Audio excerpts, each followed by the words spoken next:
સુરતના નાસીનગર ડિમોલેશન કેસે હવે માત્ર વહીવટી કાર્યવાહી નહીં પરંતુ માનવતા અને જવાબદારી પર પણ ગંભીર સવાલ ઉભા કર્યા। ગરીબ પરિવારોના માથેથી છત છીનવાઈ ગઈ, પરંતુ જવાબદારી કોની હતી તેનો જવાબ આજે પણ સ્પષ્ટ નથી।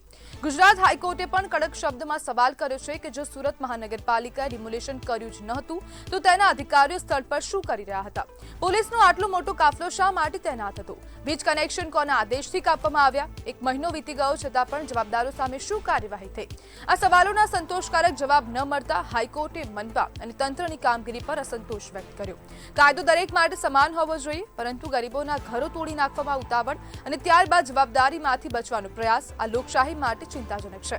અંતિમ સત્ય કોર્ટમાં નક્કી થશે, પરંતુ અસરગ્રસ્ત પરિવારોના આંસુ અને તેમની પીડા એ યાદ અપાવે છે કે સત્તાનો ઉપયોગ કાયદા અને સંવેદનશીલતા સાથે જ થવો જોઈએ, નહીં તો સામાન્ય લોકોનો વિશ્વાસ તૂટી જાય છે।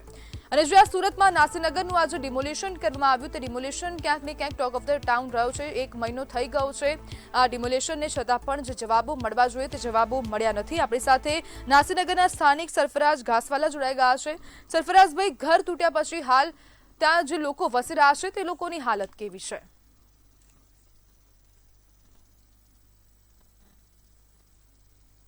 નાસિરભાઈ, સરફરાજભાઈ, આપનો અવાજ નથી આવતો।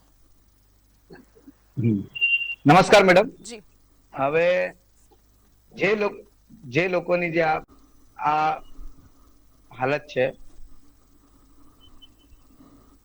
એ એટલી દયનીય છે કે એ લોકોના બાળકો, અનેક બાળકો અત્યારે સ્કૂલ જવા માટે પણ વિચારી રહ્યા છે, કેમ કે એ લોકોના સ્કૂલના બેગો, એ લોકોના ચોપડાઓ, એ તમામ વસ્તુ એ લોકોના ઘરના કાટમાળમાં એવી રીતના દબાઈ ગઈ છે, એ લોકો અત્યાર સુધી એ આઘાતમાંથી બહાર નથી આવી।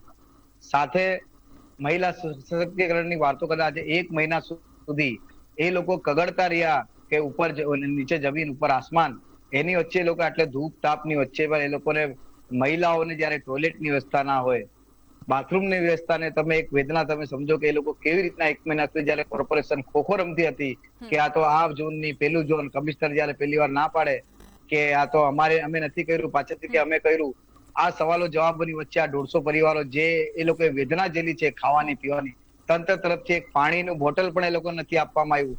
એ આ સુધી એક મોબાઈલ ટોયલેટ વાન કદાચ 22 કે 23માં દિવસે એ લોકો મોબાઈલ ટોયલેટ વાનની વ્યવસ્થા કરી આપી। તો આ તંત્ર એકદમ લોકશાહીના હનન તરફ અને એકદમ બેદર્દીય, એકદમ નિર્દય બનીને એ આ બાબતે એને કામગીરી કરી છે। સરફરાજભાઈ, 150 મકાનો તોડ્યા છે, 150 મકાન, વળતર મળવું જોઈએ? 100% મળવું જોઈએ મેડમ। ખાલી વળતર નહીં મળવું જોઈએ, તમને એ લોકોના આંસુઓનો બી વળતર આપવો પડશે। એ લોકો, અમે જયારે જેમને જાણવા મળ્યું છે કે જે લોકો તો નાના કાંદા, લસણ, ઘરમાં સાડીનું કામ, એ બધું એ ઘરમાં જ કરતા હતા। નાની છોકરીઓ, હસબન્ડ વાઈફ મળીને એક જ ઘરમાં સાડીઓનું કામ કરતા હતા। એ ઘર જ એ લોકોનું બધું હતું, જેની અંદર એ લોકોનો રોજગાર પૂરો, એ ઘર જ તૂટી ગયા, એટલે બેરોજગાર થઈ ગયા છે આટલા દિવસથી।